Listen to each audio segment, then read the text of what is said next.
ये सारी चीजें हम आपको यूं ही नहीं दिखा रहे हैं। दरअसल कभी हमारी देसी थाली में चना था, जौ बाजरा था, दालें थीं, मोटा अनाज था। मतलब ये कि फाइबर अपने आप थाली में था मौजूद। और आज प्लेट में मैदा है, चीनी है, पैकेट वाले स्नैक्स हैं और प्रोसेस्ड फूड की भरमार है। नतीजा यह है कि लोगों का पेट फूल रहा है, सुस्ती छाई हुई है और कब्ज ने परेशान कर रखा है। एक तरीके से कहिए तो मेटाबॉलिक बीमारियों ने जकड़ रखा है। हुसैन, तभी तो सोशल मीडिया पर नया ट्रेंड अब चल पड़ा है, फाइबर मैक्सिंग, यानी थाली में फाइबर को मैक्सिमम करना। डॉक्टर्स और डाइटिशियन भी ये कह रहे हैं कि शरीर को रोज करीब 30 से 40 ग्राम फाइबर चाहिए, लेकिन ज्यादातर भारतीय मुश्किल से करीब 15 ग्राम तक ही पहुंच पाते हैं।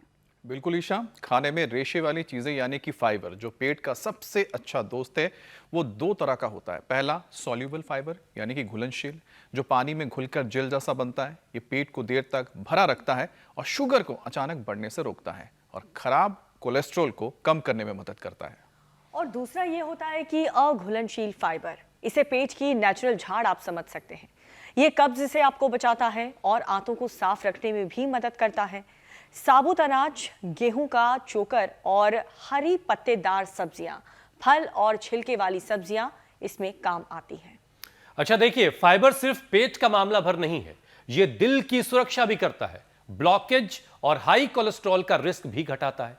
ब्लड शुगर को धीरे धीरे रिलीज करता है, जिससे पैनक्रियाज पर इंसुलिन का दबाव कम पड़ता है। और सबसे बड़ी बात, फाइबर आंतों के अच्छे बैक्टीरिया का खाना है। ये गट माइक्रोबायोम दिमाग तक पॉजिटिव सिग्नल भेजता है। तनाव, बेचैनी, मूड और इम्यूनिटी तक पर भी इसका असर पड़ता है। वजन कंट्रोल में भी मदद करता है क्योंकि पेट देर तक भरा रहता है। बिल्कुल, लेकिन फाइबर मैक्सिंग का मतलब अति नहीं है। अचानक बहुत ज्यादा फाइबर खाने से गैस, पेट फूलना, मरोड़, भारीपन हो सकता है। पानी कम पीने पर कब्ज भी बढ़ सकता है। इसीलिए फाइबर धीरे धीरे बढ़ाइए। तो मतलब ये हुआ कि थाली में रेशा बढ़ाइए, लेकिन बहुत समझदारी के साथ, क्योंकि सही फाइबर पेट से दिल तक, शुगर से वजन तक और गट से ब्रेन तक पूरे शरीर की सेहत का एक तरीके से पावर हाउस है। स्वामी जी हमारे साथ जुड़ रहे हैं और हम स्वामी जी से जानेंगे आज कैसे हमको इसका इस्तेमाल करना है। स्वामी जी प्रणाम, बहुत बहुत स्वागत है आपका। प्रणाम स्वामी जी। तो आज स्वामी जी खाने वाले रेशे की बात होनी है। बहुत बहुत प्रणाम। और हाँ, सब खाने पीने से लेकर के जीने का सारा हिसाब किताब बढ़िया करेंगे। ताड़ासन, तिर्यक ताड़ासन से थोड़ा पहले ये स्ट्रेचिंग हो जाए और ताड़ासन, तिर्यक ताड़ासन से, कटचक्रासन से, कोणासन, त्रिकोणासन से स्ट्रेचिंग होने के बाद फिर पावर योग में दंड लगाते हैं। जो हमारे साथ पूज्य स्वामी आर्षदेव जी आज दंड लगा लगा करके पूरे मल्ल पहलवान हो गए। और जो है जिन्होंने प्राणायाम से पूरी तपस्या करके अपने जीवन को परिष्कृत कर लिया है, ऐसे हमारे पूज्य सन्यासी और आदरणीय दयानंद जी वो कपालभाति अनुलोम विलोम में लगे हुए हैं। तो देखो, एक साथ हम यहाँ ताड़ासन, तिर्यक ताड़ासन, त्रिकोणासन, कोणासन, पाद हस्तासन और पावर योग में दंड और सूर्य नमस्कार भी हम करेंगे। आज हम एक बहुत ही प्राचीन गुरुकुल है, पहले भी हमने एक दो बार यहाँ से किया था कार्यक्रम। स्वामी दर्शनानंद गुरुकुल महाविद्यालय, गुरुकुल कांगड़ी महाविद्यालय, ये हमारी गुरुकुलीय परंपरा के गौरव रहे हैं। कभी 7 लाख गुरुकुल हुआ करते थे। अब उन गुरुकुलीय परंपराओं का गौरव यहाँ पर थोड़ा सा दृश्यमान आप देख रहे हैं। रोज सूर्य नमस्कार के साथ हर पदार्थ की एक मात्रा है, एक अनुपात है, और अनुपात के साथ हर एक पदार्थ का अनुपान, खान पान का एक तौर तरीका है। वो यदि गड़बड़ा जाए, आहार और विचार, इसी से ही हमारा जीवन का ताना बाना चलता है। और उसमें गड़बड़ी आने से फिर तमाम तरह के लाइफस्टाइल डिजीज, जेनेटिक डिजीज उभरने लगती हैं और ऑटोमेन डिजीज हो जाती हैं। कम्युनिकेबल, नॉन कम्युनिकेबल बीमारियों का खतरा मंडराने लगता है और कई बार तो जीवन ही पूरा विकट संकट में फंस जाता है। तो हम सबका जीवन बचाते रहेंगे, योग करते कराते रहेंगे और सबको रोग मुक्त दोष और जो चीज दुख और लोग सब स्वामी जी प्रकार की भूलते जा रहे हैं दरिद्रताओं उनकी से याद भी दिलाते मुक्त और रहेंगे। दिव्यताओं से युक्त बनाते रहेंगे। वो सारी बातें जो सेहत का खजाना थी, जिनसे लोगों की सेहत ठीक रहती थी, वो सारी बातें भी लोगों को याद दिलाते रहेंगे। स्वामी जी, आजकल सोशल मीडिया पर फाइबर मैक्सिंग का बड़ा ट्रेंड चल रहा है, लेकिन भारत की पारंपरिक थाली में तो चना, दाल, जौ, बाजरा, रागी, ज्वार, सब्जियां और फल तो पहले से मौजूद थे। फिर स्वामी जी, आज लोगों में फाइबर की कमी आखिर क्यों बढ़ गई, कैसे बढ़ गई, और रोजाना थाली में 30 से 40 ग्राम फाइबर क्या पूरा जो है वो काफी है दिन भर के लिए एक आदमी के लिए, या इसके लिए और कुछ जरूरत है? देखो, पहले ये जो मिलेट्स खाने का रिवाज था और मोटा आटा घर में चक्की का पीसा करते थे, उसमें बहुत फाइन आटा बहुत पीसता ही नहीं था, क्योंकि हमने तो अपनी माँ को चक्की पीसते हुए देखा है। और हम तो चक्की की आवाज़ से ही जगा करते थे। सुबह सुबह माँ 4 बजे उठते, सबसे पहले चक्की करते थे, उसके बाद पशुओं का काम और उसके बाद खेत खलिहान के काम शुरू होते थे। तो मोटा आटा, और यदि छानना भी होता था तो बहुत मोटी छन्नी से छानते थे, चोकर मामूली सा आता था। और अब जो है सब मशीनों से आटा बन रहा है, फिर चोकर जो है वो पूरा छन जा रहा है, फिर फाइबर युक्त एक्स्ट्रा फाइबर वाला आटा, एक्स्ट्रा फाइबर वाला बिस्किट। जैसे आप एक दिन कह रहे थे, किसी ने ओट्स वाले किसी ने किसको बिस्किट खिला दिया तो बोले क्या भूसा ठोक दिया हमारे मुंह में। तो ये आजकल तो ये फाइबर जो है वो मिलेट्स में होता है और चक्की वाले आटे में पूरा भरपूर होता है। तो मिलेट्स खाने चाहिए। फाइबर जो है शाक सब्जियों में भी पूरा होता है, जो है फ्रूट्स में, ड्राई फ्रूट्स में। तो क्या करते हैं, फ्रूट्स में लोग जूस बना करके पीने लगते हैं, इसलिए कहते हैं कि फ्रूट तो रोई खाने चाहिए। उसमें जैसे इसका तो पूरा फाइबर आ जाता है, वाटरमेलन का, वाटरमेलन आदि, और कुछ चीज़ों को अनार को भी मोटी छन्नी से छाने तो उसका भी काफ़ी फाइबर आ जाता है।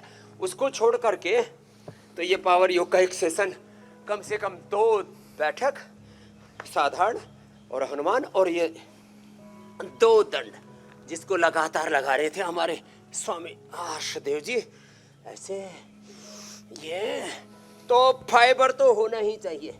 और जो हमारी नेचुरल साग सब्जियां हैं, नेचुरल जो हमारा खाना है, उसमें ये सब होता था। अब फिर से हम आह्वान करते हैं कि बैक टू बेसिक।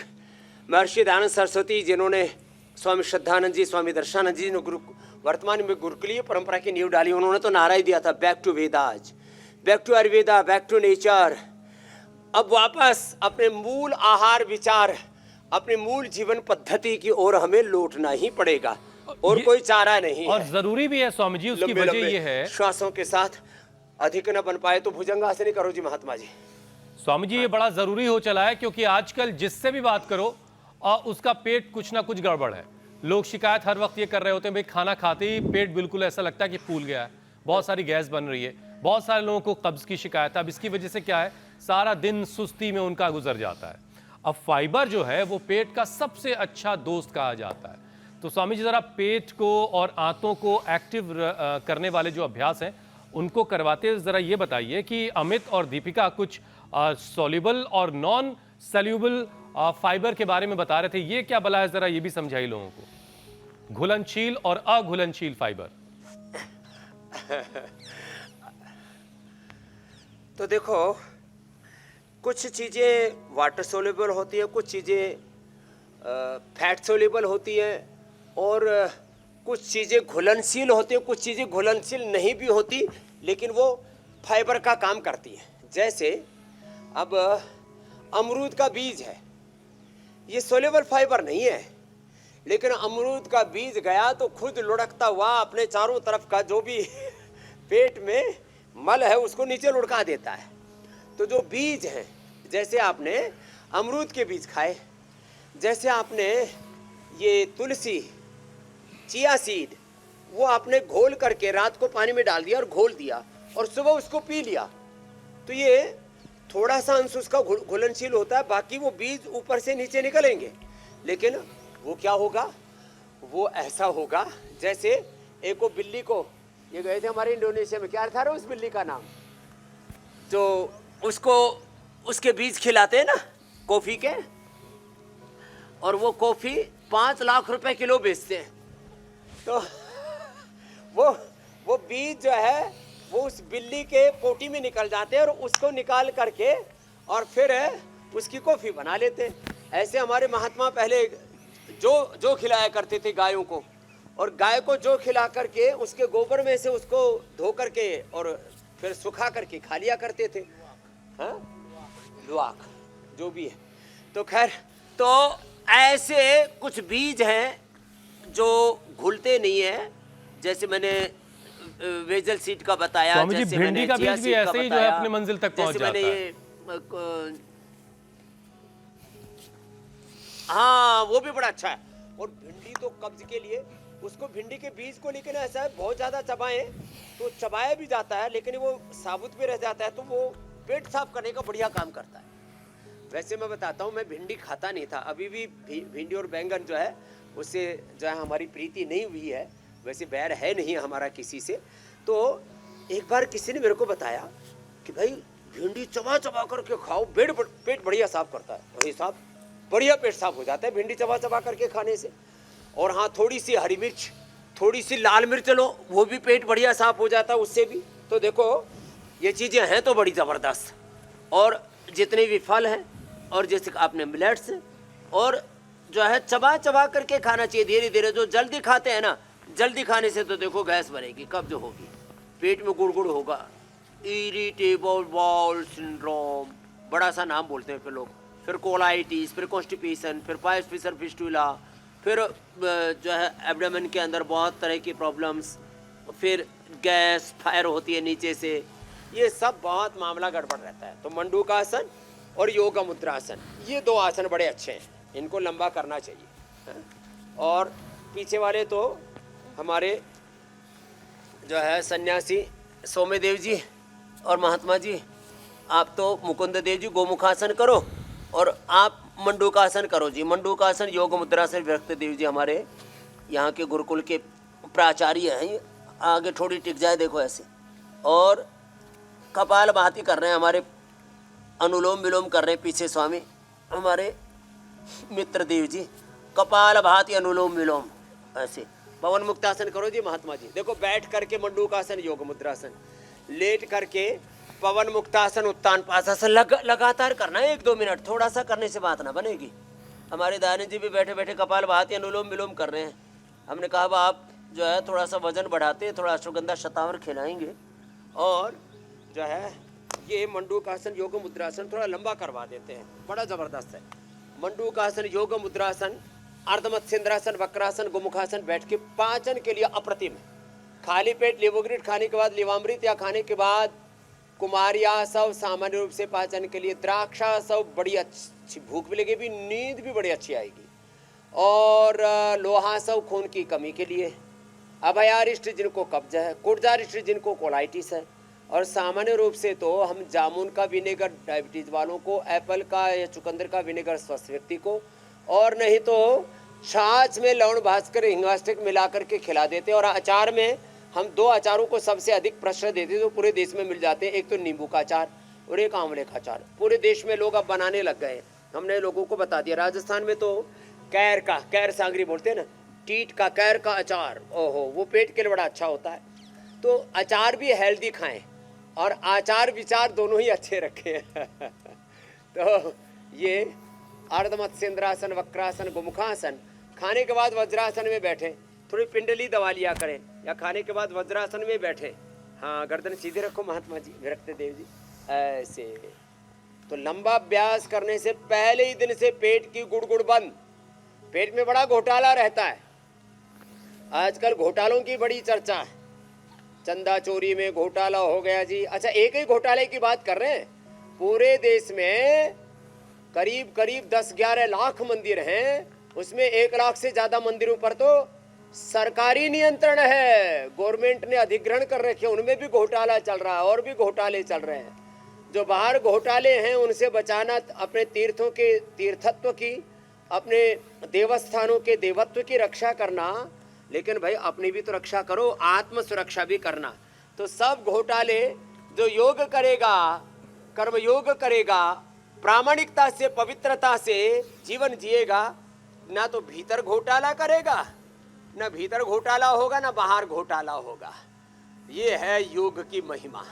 बहुत शानदार स्वामी, बहुत मंडूकासन शानदार। से लेकर के गोमुखासन तक और पवन स्वामी जी- मुक्तासन, उत्तान पादासन लंबा करना। स्वामी जी, एक रिसर्च ये बता रही है कि फाइबर जो है वो आंतों के लिए अच्छे बैक्टीरिया के, जो आंतों में बैक्टीरिया है अच्छा वाला, उसके लिए प्रीबायोटिक के तौर पर काम करता है, यानी उसका एक तरीके से फूड है। और यही गट माइक्रोबायोम इम्यूनिटी को मजबूत करता है। तो चना हो गया, राजमा है, लोबिया है, काला चना है, सैजन है, इसबगोल है, ये जो देसी सुपर फूड है स्वामी जी, लोगों की थाली से ये सब गायब है। जरा लोगों को एक थोड़ी सी डांट की भी जरूरत है कि भाई अपने थाली में इन सब चीजों को बढ़ाइए। आजकल तो हाफ कुक्ड चीजों का भी जमाना आ गया। हाँ।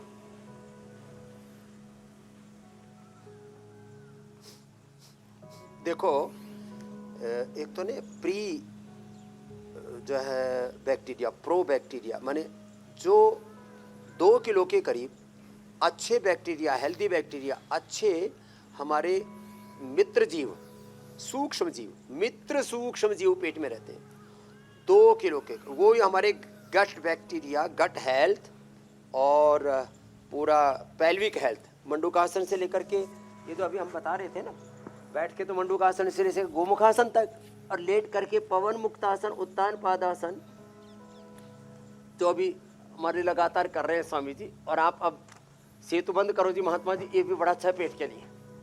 मूल बंद, उठियान बंद इसमें पूरा लग जाता है। और ये पादांगुष्ठ नासा स्पर्शासन, फिर सर्वांगासन, हलासन में करूँगा। तो जो अपने गट बैक्टीरियाज को, गट हेल्थ को, पेल्विक हेल्थ को, ये जो मध्य प्रदेश की हेल्थ है ना, इसको गट हेल्थ बोलते हैं, इसको पेल्विक हेल्थ बोलते हैं। लोगों का मूलाधार, स्वादिष्ठान, मणिपुर चक्र गड्ढमड्ढ हो रखा है, इसलिए गृहस्थों का दाम्पत्य जीवन खतरे में पड़ा हुआ है। रिप्रोडक्टिव सिस्टम गड़बड़ होने से पुरुषों का पुरुषत्व, माताओं का मातृत्व खतरे में है।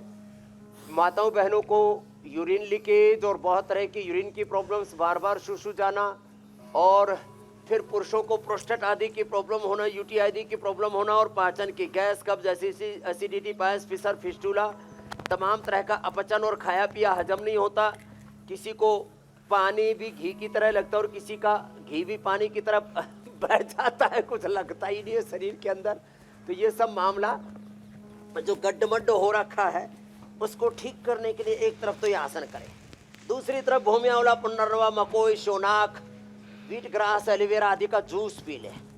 नहीं तो आंवला, एलोवेरा, गिलोय, गोधना तो हम सब रोज बताते हैं, आज भी हम पी करके आए हैं। ये हमारी रोज की दिनचर्या, उससे पूरा अंदर का शुद्धिकरण हो जाता है पूरा। और सुनो, जो है सर्वकल्प कायाकल्प काढ़ा हमने रेडीमेड दे दिया, वो तो सभी पी सकते हैं। जीरा, धनिया, मेथी, सौंफ, अजवाइन का पानी हमने बताया हुआ, वो पी लिया करें। और फिर अंदर से आंतों की चिकनाई रहे, ओवरहोलिंग एंड लुब्रिकेशन।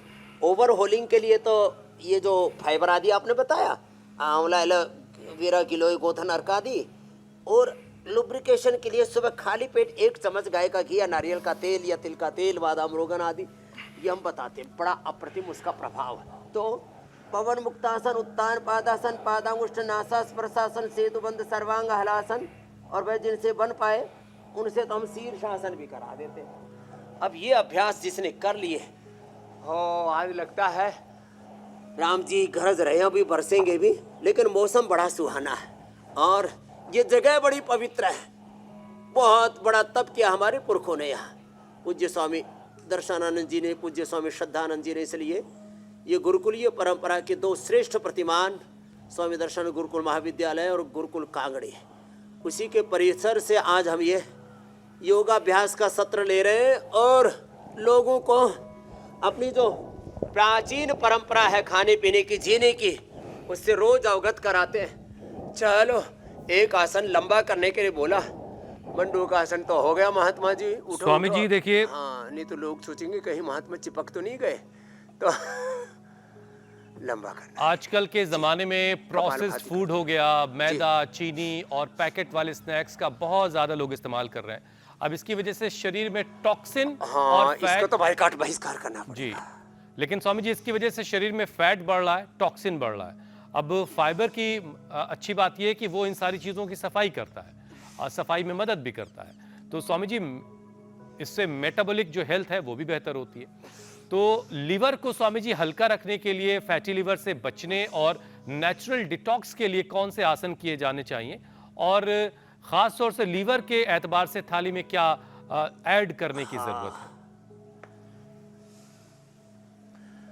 हाँ, ये मैं बताता हूँ। ब्रेकफास्ट, लंच, डिनर, और उसमें ये जब भीतर कबाड़ इकट्ठा हो जाता है तो एक तो शंख प्रक्षालन कर ले, नहीं तो हमारे पास आ जाए, हम करा देंगे कोलोन थेरापी, शंख प्रक्षालन और बस्ती। कम से कम सप्ताह में एक बार त्रिफला या शुद्धि चूर्ण जरूर ले लिया करें। पहले गांव की भाषा में बोलते थे, जुलाब ले लो भाई महीने 20 दिन में एक बार। तो उसके अलग अलग तौर तरीके सबको पहले पता हुआ करते थे।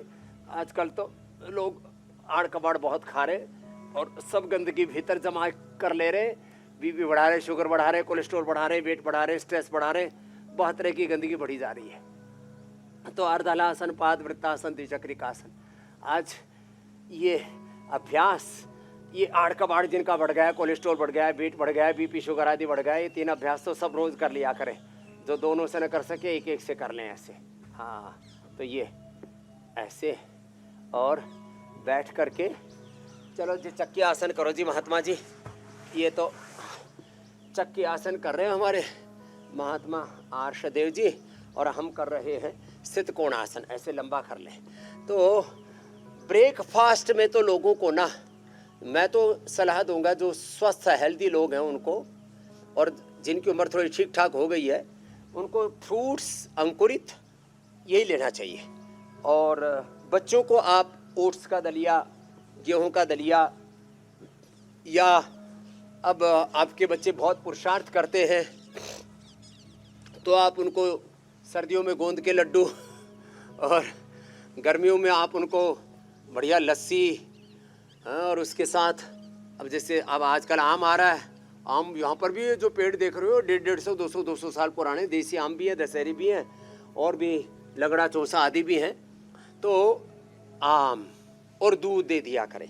तो मैंने बच्चों का जिनको हेल्थ बनानी है, अभी वजन बढ़ाना है, ताकत बढ़ानी है, मसल बनाने हैं, तो उनको तो फ्रूट्स और ड्राई फ्रूट्स, तो फ्रूट्स सभी बस। हाँ, अंजीर जो है ना ज़्यादा देर दूध में डाल के नहीं रखनी चाहिए, नहीं तो फिर उससे दूध फट जाता है। बाकी फ्रूट्स ठंडे दूध में, अरे बादाम, अखरोट, मुनक्का, अंजीर, खजूर। अंजीर मैंने कहा ना ज़्यादा देर तक डाल के नहीं रखनी चाहिए। खजूर तो ठंडे दूध में इतना अच्छा लगता है, उसका शेक तो क्या गजब होता है साहब। लोग कोल्ड कॉफ़ी आदि पीते हैं, सब फीका इसके सामने। तो दूध में फल और खट्टे जो फल हैं वो दही के साथ, जैसे चेरी है, स्ट्रॉबेरी है, पाइनएप्पल, चेरी, स्ट्रॉबेरी, और उसमें डाल दो, फिर आम भी डाल सकते हो, और उसमें डाल सकते हो केला। साहब ये बच्चों के लिए बता दिया। बड़ों के लिए तो ये है भाई, फ्रूट्स लो या थोड़ा सा 1 कटोरी दही या 1 गिलास दूध, बस। बाकी ज़्यादा नहीं खाना चाहिए। दोपहर का रज के खाना चाहिए। रज के माने जम के माने जितना डाइजेस्ट होता उतना खाना चाहिए, और वो भी धीरे धीरे खाना चाहिए। उसमें भी ऑर्डर ही होना चाहिए, पहले सलाद, और फलों में सबसे पहले अनार। जहाँ वैसे आजकल तो 12 महीने मिलने लग गया है, अनार थोड़ा खा ले और फिर सलाद खा ले। लोग बाद में खाते हैं फल और स्वामी जी, जो 12 महीने वाली बात अभी आपने की, ऑर्डर ही होना चाहिए। फिर बहुत सारे लोगों के मन में एक सवाल ये रहता है कि ये जो सारी सब्जियां आजकल 12 मास मिल रही हैं, क्या वाकई सीजन वाली सब्जी जो होती है, जैसे मूली का मौसम है सर्दियों में वो आनी चाहिए, लेकिन वो अब हर मौसम में मिल रही है, तो क्या उसकी खूबी वैसी ही है जैसी सीजन में होती है या फर्क होता है? थोड़ा तो अंतर पड़ता है गुण धर्म में, क्योंकि आजकल तो ये सब मशीनों से चेक हो जाता है कि फूड एंड न्यूट्रिशन वैल्यू क्या है। तो जो सीजन में मूली या सीजन में जो आम होता है, लेकिन फिर क्या होता है ना, वैसा सीजन उनको उपलब्ध करवा देते हैं। आजकल जो पॉली हाउस और अलग अलग तरह से जो सब्जियां पैदा करने के जो तौर तरीके लोगों ने विकसित कर लिए हैं, जो अब जैसे अब 2 महीने से आम आ रहा है, दक्षिण से शुरू हुआ, फिर पूरी दुनिया के अलग अलग देशों से फल आदि इम्पोर्ट होने लग गए। तो सब्जियां तो अपने देश में लोग कर लेते हैं, तो फल आदि भी जो इम्पोर्ट आदि हो करके मंगा रहे हैं, तो वो अपनी प्रकृति के अनुसार आप ले सकते हैं। लेकिन हाँ, जो आपने कहा, जो सीजनल प्राकृतिक इन्वायरमेंट में जो चीज़ें, जो मनुष्य जो है प्रयत्न पूर्वक पॉली हाउस आदि, ग्रीन हाउस आदि में जो साग सब्जियां फल आदि पैदा हो रहे हैं, वो उनका मुकाबला तो नहीं कर सकते जो नेचुरल वेदर में होते हैं, और उनमें जो फूड एंड न्यूट्रिशन वैल्यू होता है उसमें नहीं होता है। तो कोशिश तो करें कि जो सीजनल फल शाक सब्जियां हैं और जो रीजनल है, सीजनल के साथ रीजनल, जिस रीजन में जो चीज़ें होती हैं वो बड़ी गुणकारी होती हैं, इसलिए सीजनल और रीजनल चीज़ों को प्रायोरिटी दें। तो ब्रेकफास्ट के बाद मैं लंच की बात कर रहा था, और डिनर में जितना हो सके हल्का ले, और सूर्यास्त से पहले ले लें तो अच्छा है, नहीं तो 7-8 बजे के बाद में ना खाएं। ऐसा अब कई बार अपरिहार्य परिस्थितियों में कुछ लेना भी पड़े तो फल आदि ले लें या नामचारी के लिए कुछ ले लें, लेकिन रात को ये जो पेट भर के खाते हो, फिर पेटू हो करके, पेट को इंडिया गेट की तरह, और पेट जो है पूरा ऐसे डाइनिंग टेबल की तरह लिए घूमते रहते हैं। हम तो किसी का मोटा पेट देखते हैं तो पेटुआ को ठेकुआ मारने की, ठोकने की इच्छा होती है, भाई साहब ये क्या कर रखा है। बोले स्वामी जी आपसे गले लगना है। मैंने कहा तू गले लगेगा कहाँ, गले पड़ेगा तू तो, तेरा पेट मिलेगा गले दिल कहाँ मिलेगा। तो ये मामला गड़बड़ हो रखा है। तो ये अच्छा, लोगों को स्वामी जी ये समझना होगा, बिगाड़ता है हमारी, और ये सेहत के लिए, स्वास्थ्य के लिए बड़ा खतरनाक है। सौंदर्य में तो बाधा है। अब आप इतनी देर से फाइबर के फायदे बता रहे हैं, तो ये लोगों को जानना बड़ा जरूरी है कि जब आप, सिर्फ आप नहीं, आप और हम दोनों मैदा और चीनी या प्रोसेस्ड फूड जब खाते हैं ना, तो ब्लड शुगर तेजी से बढ़ता है और फिर पैनक्रियाज पर इंसुलिन बनाने का दबाव बढ़ता है। जबकि फाइबर ग्लूकोज जब आप लेते हैं तो धीरे धीरे खून में उसकी वजह से खून में रिलीज करता है ग्लूकोज को। तो डायबिटीज और प्री डायबिटीज से बचने के लिए स्वामी जी जरा लोगों को कुछ ऐसा आसन करवा दीजिए। और हाई फाइबर वाले फूड स्वामी जी कौन कौन से हैं, उसमें आप जरा 2-4 नाम ये बताना बहुत जरूरी है। लोगों की जिंदगी में तो कड़वाहट आ गई है, चारों तरफ महंगाई, बेरोजगारी, गरीबी, चुनौतियां, सामाजिक, आर्थिक, राजनीतिक और तमाम तरह के झंझावात, संघर्ष।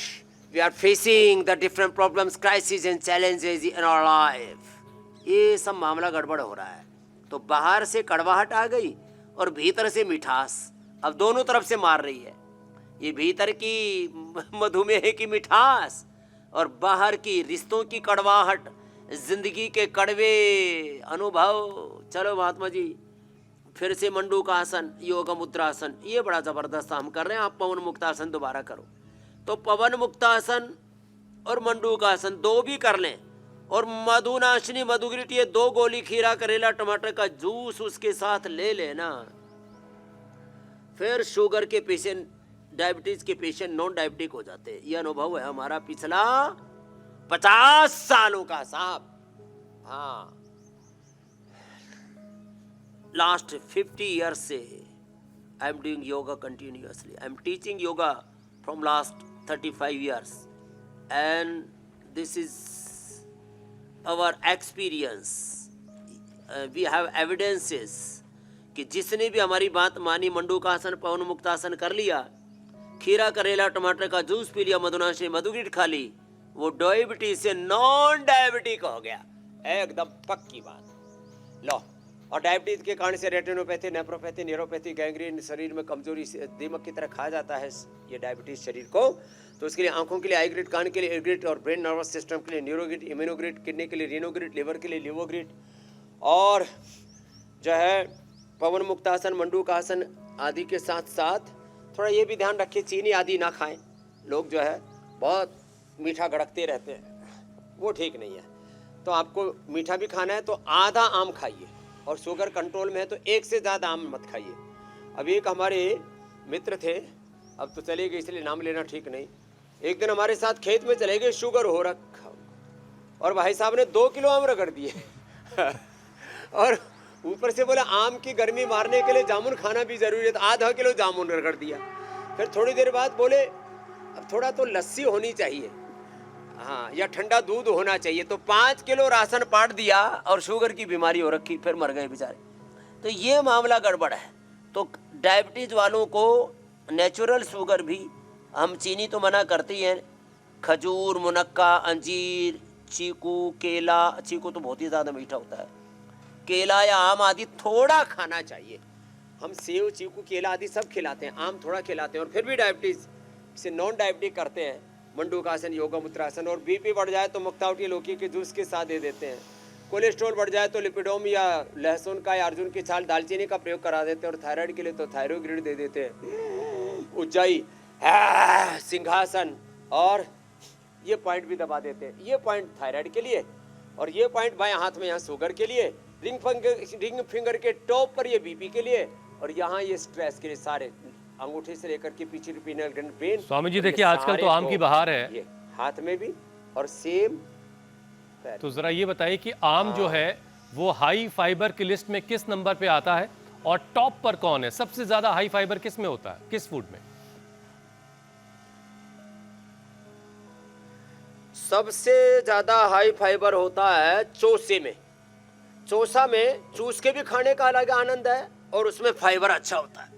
और हाँ, लंगड़ा भी कम नहीं है, उसका नाम ही लंगड़ा है, वैसे पूरा का पूरा वो कहीं से भी लंगड़ा नहीं है, साफ होता है पूरा का पूरा।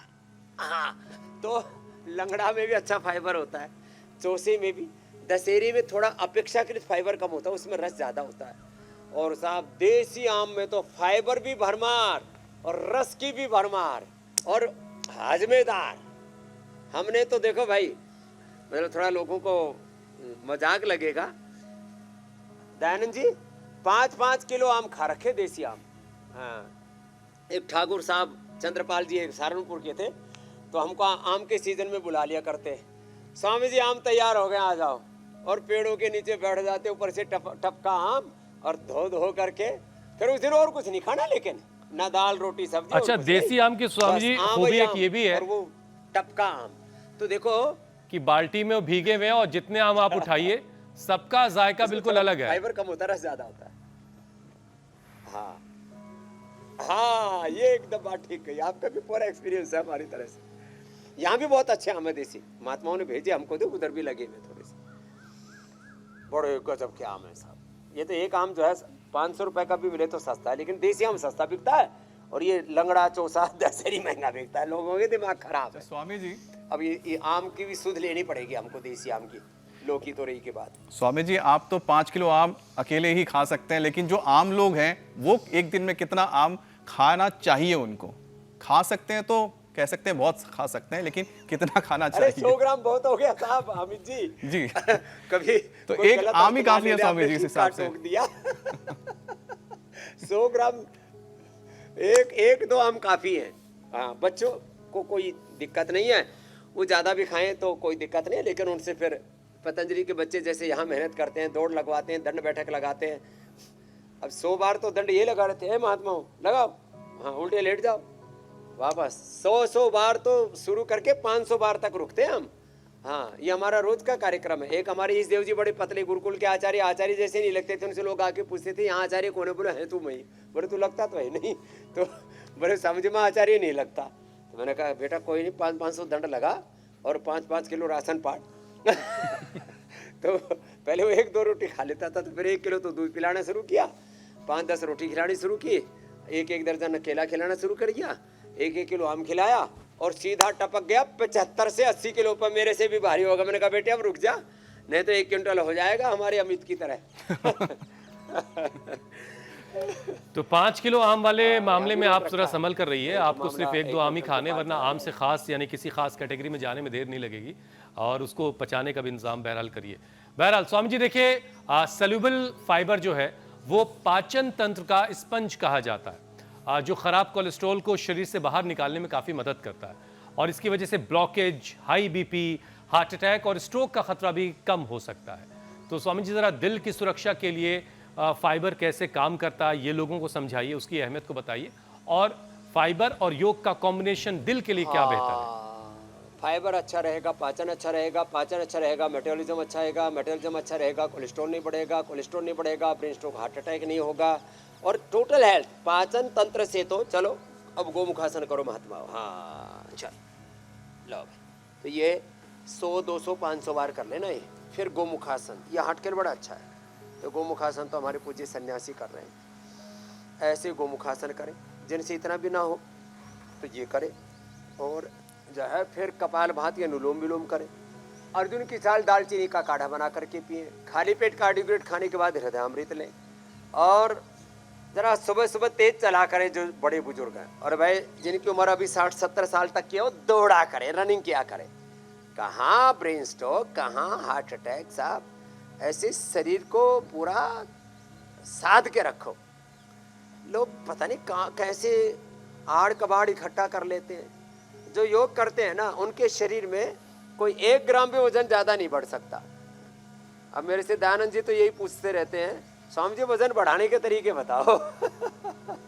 तब आम पूरा खाना जी, सर्दी में आम खाओ, 1-1, 2-2 ग्राम अश्वगंधा शतावर खाओ, थोड़ा खजूर खाओ ठंडे दूध के साथ या भिगो करके, उससे वजन बढ़ता है। और ये जो बढ़ा हुआ वजन है उसको घटाने के लिए मेदो आहार, वेट गो और ओबिसिटी वाले अभ्यास बता दिए थे।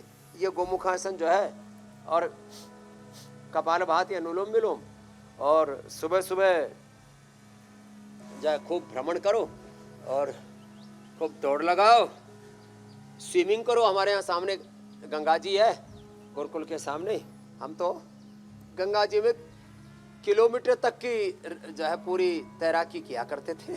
स्विमिंग जो आनंद जो है ना भाई, जवानी का और बचपन का है। वैसे अभी भी हम बूढ़े नहीं हुए हैं। लिया भाई लिया, हाँ ये जो है यही क्या बात है। और ये राम राम, ये कहाँ से लाए भाई? ये तो लंगड़ा आ गया, क्या बात है, बहुत जोरदार है। चौसा लंगड़ा, ये देसी वाला, ये है देसी वाला। इसको तो ऐसे थोड़ा सा बस यूं पपोल करके और यूं मुंह में जब डालते हैं ना तो एकदम ऐसा लगता है स्वर्ग धरा पर जन्नत यहीं उतर आई है, हेवन यहीं आ गया है। तो ये देसी आम, फिर ये लंगड़ा चौसा, हाँ ओहो गजब के हैं सब। अभी पूज्य आचार्य बालकृष्ण जी भी आने वाले, उनको भी खिलाएंगे, दयानंद जी को भी खिलाएंगे। ये लंगड़ा है और जो है ये देसी आम के भी कई इसका नाम स्वामी जी लंगड़ा किसने रख दिया? छोटा भी देसी होता है, बड़ा वाला भी देसी होता है। 160 इसकी तो सारी टांगे सलामत है। हाँ, वो लंगड़ा जिस दिन मिलेगा उसकी टांग में जरूर तोड़ूंगा। कि तुमने सही सलामत आम का लंगड़ा नाम रखा क्यों? शायद कोई लंगड़ा होगा, पेट पर चढ़ा होगा और आम तोड़ते तोड़ते इसकी टांग टूट गई होगी, तो उसने आम का नाम लंगड़ा कर दिया। चलिए, लेकिन आम बड़ा जोरदार होता है भाई लंगड़ा, और बनारस का लंगड़ा आ जाए तो फिर कहने ही क्या है। हालांकि मालदा की तरफ भी और दूसरे इलाकों में भी अच्छा लंगड़ा पैदा किया जा रहा है। बहरहाल स्वामी जी देखिए, आजकल हर चीज़ में लोग जो है टेक्निक को बहुत ज़्यादा यूज़ कर रहे हैं। अब वज़न घटाने के लिए बहुत सारे लोग स्वामी जी आजकल डाइटिंग कर रहे हैं, लेकिन जाहिर है भूख बार बार परेशान करती है। अब फाइबर के बगैर ज़्यादा कैलोरी, पेट उसकी वजह से काफ़ी भरा रहता है। अगर फाइबर नहीं होगा तो भूख और ज़्यादा परेशान करेगी। तो मोटापा, बेली फैट और मेटाबॉलिक सिंड्रोम से बचने के लिए स्वामी जी कौन से आसन किए जाएं, और देसी फाइबर जो है, हाई फाइबर स्नैक्स कौन कौन से अपनाए जा सकते हैं जो इजीली अवेलेबल है? हाँ तो देखो, देसी स्नैक्स में तो जैसे मैंने बताया दलिया सबसे बढ़िया है। मल्टीग्रेन दलिया हमने एक बना रखा है, और जौ का दलिया बेस्ट होता है और गर्मी भी नहीं लगेगी। और वजन कम करने के लिए स्थित कोणासन, चक्की आसन अभी हम बता रहे थे, अर्धलासन, पादवृत्तासन, द्विचक्रिका आसन, रनिंग, स्विमिंग आदि, और थोड़ा सूर्य नमस्कार, ये बहुत अच्छी चीज़ें हैं, ये सब कर लिया करें। और फैट और जितना भी मीठी चीज़ें हैं, और आम तो वजन देखो जोरदार तरीके से बढ़ाता भैया। तो जो है आम जो है कम ही खाओ और धीरे धीरे खाओ। एक आम जो है ना, अब ये दरअसल क्या है, जिसमें स्वाद आता है ना, वो मुंह में स्वाद भी आता है, आदमी गप जल्दी कर देता है, उसको थोड़ा मुंह में ठहराओ। तो धीरे भोजन करने से अपने आप अस्वाद व्रत भी आता है, खाने में संयम भी आता है, कम खाया जाता है और खाया पिया हजम भी हो जाता है, वजन आदि नहीं बढ़ता। और ये ब्लूटिंग आदि और तमाम तरह के जो पेट में गैस आदि चीज़ें बढ़ती है, ये भी नहीं बढ़ती है। इसलिए अपने अपने अभ्यास ऐसे पूरे कर लिया करो। और ये तो कितना इजी है, बैठे बैठे कपालभाति तो कभी भी कर सकते हैं। खाली पेट कपालभाति, खाने के बाद अनुलोम विलोम, ये हो गया, फिर तो बस मेटाबॉलिज्म का प्रश्न ही नहीं है। स्वामी जी आम इतना हो रहा है कि आम से जुड़ा एक और सवाल दिमाग में आ पूरा गया। शरीर एक सुनिश्चित आकार प्रकार में होना चाहिए। स्वामी जी, क्या आपको कुछ ऐसे लोग मिले जो आम खाना पसंद नहीं करते?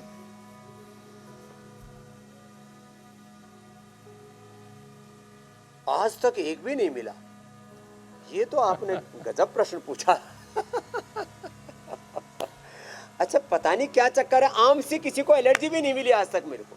किसी को खट्टे फलों से एलर्जी हो जाती है, किसी को अमरूद से एलर्जी हो जाती है। एक हमारा मिला पूज्य आचार्य जी के साथ में, एक हमारा शाह, क्या नाम है उसका, तो बोला कि महाराज ये तो पाइनएप्पल खा ले तो सीधा हॉस्पिटलाइज होना पड़ता है, लेकिन आम से किसी को एलर्जी नहीं होती। हाँ, तो आम जो है, और आम भी कई तरह के आम है, तो आम तो सबको प्रिय है। अच्छा, स्वामी जी, आम गालिब को भी बड़ा है, पसंद था। सबको प्रिय है आम और खास। तो कुछ लिखा दोनों उन्होंने का ही। गालिब हाँ, ने? वो उनका किस्सा बड़ा मशहूर है कि आम जो है वो खा सुना खा के दो, गुठलियां शेर फेंक सुना रहे थे, तो किसी ने गुजरते हुए कहा कि देखो यार, गधा भी आम नहीं खाता और आप दिन भर आम खाया करते हैं। तो उन्होंने ये एक ही लाइन कही थी कि हाँ, गधे ही आम नहीं खाते, बाकी सब आम खाते हैं। स्वामी जी, अब हम लोग तो आम जो है वो फाइबर से भरपूर है, इसलिए हमने सारा फोकस आम पर कर लिया था। स्वामी जी, अब आपसे इजाजत लेने का वक्त हो गया है। बहुत बहुत प्रणाम, धन्यवाद। और ऐसे ही रोज हमारे साथ सुबह 7:56 पर जुड़े रहना। आम हो या खास हो, आम खाएं या न खाएं, लेकिन योग जरूर अपनाएं। योग करेंगे तो सदा निरोग रहेंगे, कोई बीमारी नहीं, कोई स्ट्रेस नहीं, और पूरा आनंद से 100 साल का जीवन बीतेगा। Thank you India TV, thank you मेरे भाई हुसैन जी। बहुत प्रणाम शुक्रिया स्वामी स्वामी जी, धन्यवाद।